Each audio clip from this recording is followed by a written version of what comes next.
51-year-old man pushed in Oakland's Chinatown, one of 3 attacks that day. Why does New York City have an entire district packed with Korean barbecue joints, K-pop stores, and 24-hour spas? And why do so many Koreans call this city home? Most people assume it's just because of K-pop's global takeover or the rise of Korean dramas. The real story? It's one of war, discrimination, and an immigration law that changed everything. What if I told you that for decades, the US didn't even want Koreans here, and that New York's Koreatown wouldn't even exist if it weren't for a law passed in 1965? Stick around, because today we're diving deep into the untold history of how Koreans fought to carve out a place in America, and why their success story is now under threat.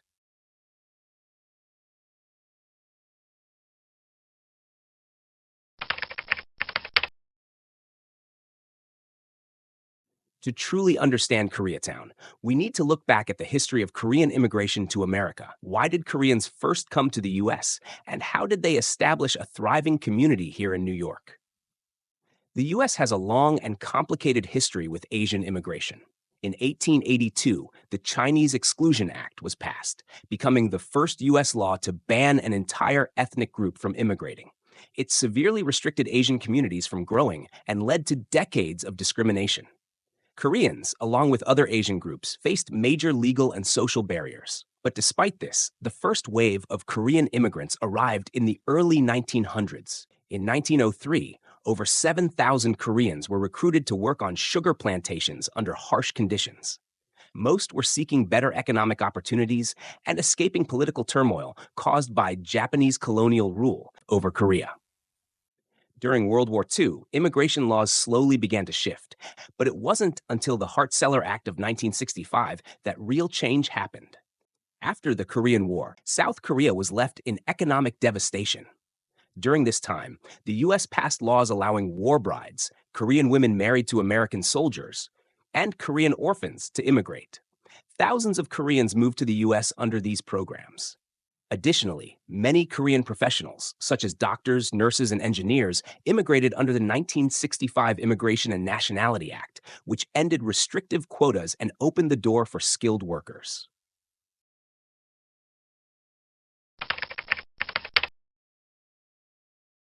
By the 1970s and 1980s, many Korean immigrants settled in New York City, particularly in Queens and Midtown Manhattan.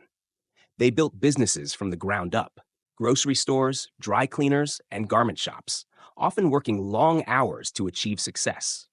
Over time, West 32nd Street transformed into a thriving hub of Korean restaurants, bakeries, and entertainment venues, becoming what we now know as Koreatown NYC. Unlike other ethnic enclaves, Koreatown is vertically built, meaning restaurants, karaoke bars, and stores are stacked on top of each other, creating a unique, bustling energy. And if you're enjoying this deep dive into Koreatown's history, don't forget to like this video, comment below with your favorite K-Town experience, and subscribe for more NYC adventures. It really helps the channel grow and bring more cultural stories like this to life.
Nestled in the heart of Midtown Manhattan, this compact but energetic district is a must-visit for food lovers, night owls, and anyone looking to experience a slice of Korean culture in the Big Apple.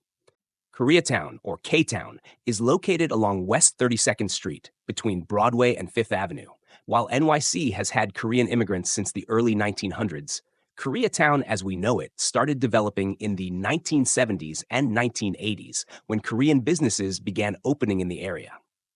Initially, Korean immigrants established delis, grocery stores, and textile shops, catering to their growing community.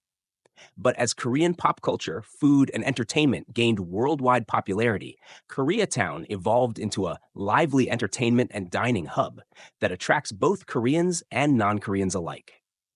Unlike other NYC ethnic neighborhoods that stretch for blocks, Koreatown is very compact. It's mostly centered on one street, but packed with culture and energy 24/7. What makes Koreatown stand out compared to other cultural districts in NYC? It's the mix of tradition and modern trends, blending classic Korean customs with cutting-edge entertainment and food. Many restaurants, cafes, and karaoke bars here are open all night, making it one of the best late-night spots in NYC. Relaxing at a Korean spa is a popular activity, offering saunas, scrubs, and even sleeping areas. With the rise of K-pop and K-dramas, Koreatown has become a cultural hotspot for fans. You'll find shops selling BTS and Blackpink merch, Korean skincare stores, and even themed cafes playing K-pop music videos. Many businesses in Koreatown are vertically stacked, meaning you'll find multiple restaurants and shops in the same building, just on different floors. Keep looking up to discover hidden gems.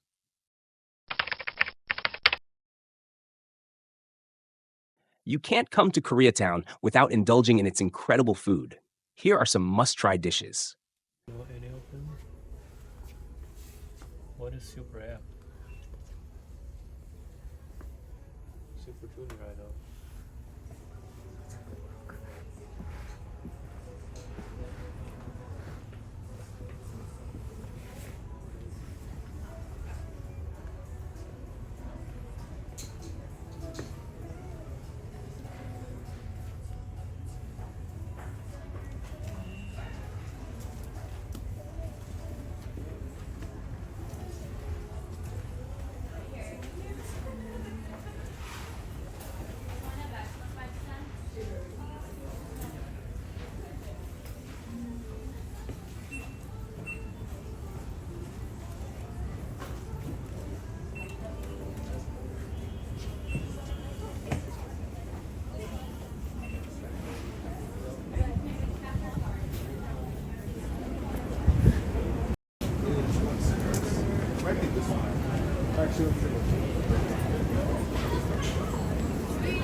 While Koreatown is a success story of resilience and culture, it's important to acknowledge the challenges that Asian Americans, including Koreans, continue to face today.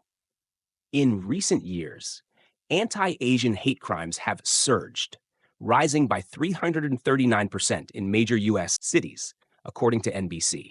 Many incidents targeted elderly Asians and business owners, with verbal harassment, physical attacks, and vandalism happening in broad daylight. The same hardworking immigrants who helped build vibrant communities like Koreatown are now facing racism and violence, a painful reminder that discrimination has not disappeared. While Korean businesses once thrived in NYC without fear, many now install security cameras, hire extra staff, and even close earlier to protect themselves.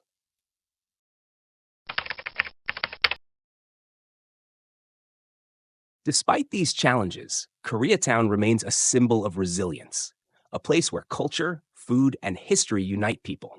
By supporting these businesses and educating ourselves, we can help fight back against ignorance and build a more inclusive and safe community for everyone. Let us know your thoughts in the comments. Have you ever experienced or witnessed discrimination? What do you think we can do to support Asian communities? If you believe in sharing these stories, hit that like button, subscribe, and help spread awareness. Every voice matters.